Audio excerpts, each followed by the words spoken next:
It's personal between me and you, and I'm going to do you some serious harm, you big stiff idiot.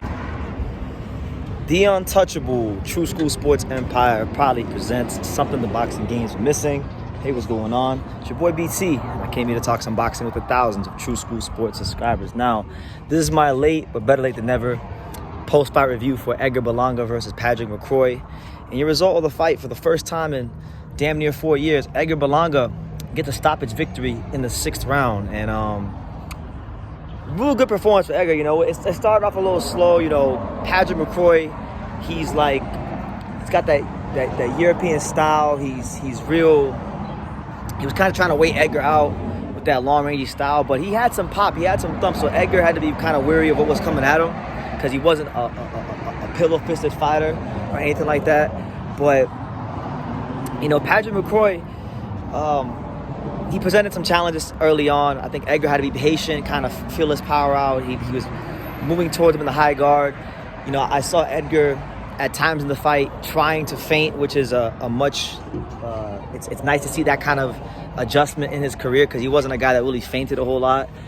And once he got the range down, like around 3rd or 4th round, he started finding a nice home for that straight right hand and the overhand right.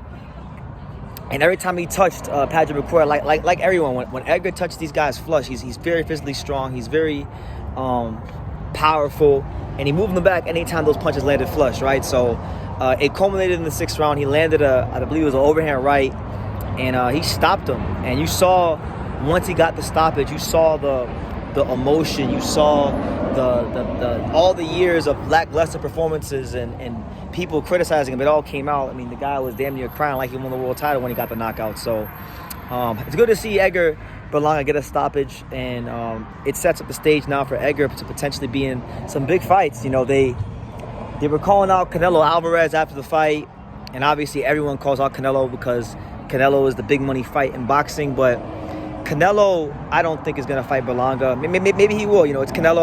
I would never put anything past Canelo, but I just think there's bigger money fights for Canelo. Like Terrence Crawford is a bigger money fight.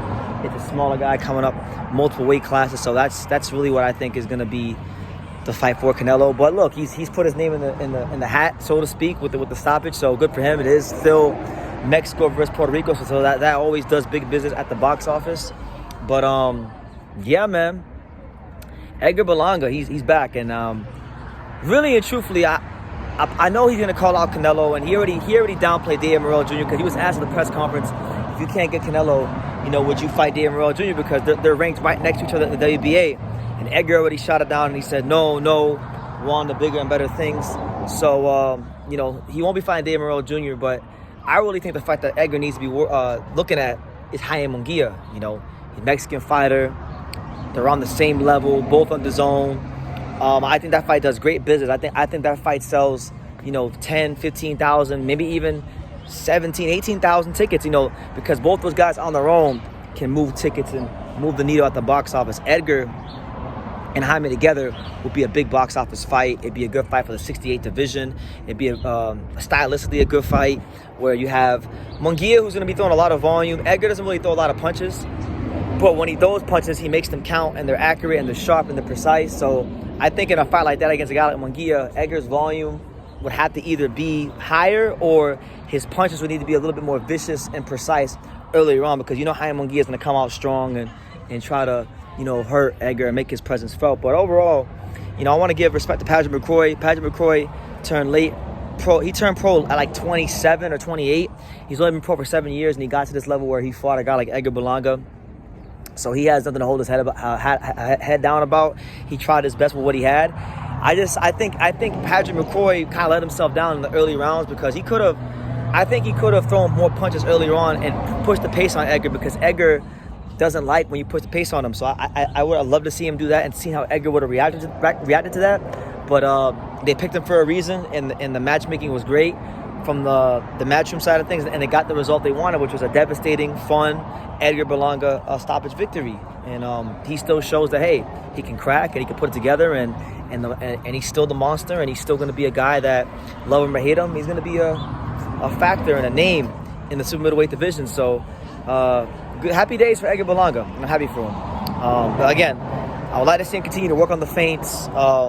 Definitely, maybe start just a little bit faster. But you know, that's nitpicking. He had a really good performance, and you know, I know he wants Canelo, and I'm not ruling it out. I've always thought that's a fight that could happen, but I think the most realistic fight and the best fight to make is Jaime Munguia. You know, two guys are on the same level, looking for a signature fight. Let's not waste any time. Let's make that happen and get a big fight going in the 168 division. But let me know what you guys think. What did you guys think of Edgar's performance? Leave your comments down below. Make sure you guys take the time to subscribe. And like I say in every single one of these videos, you can love me or you can hate me, but I'm just a kid from Daniel. So until next time, take care, guys. Thank you for watching another video on the untouchable True School Sports Empire. For more great boxing content just like this video, click right here and make sure to subscribe. Much love from sunny South Florida.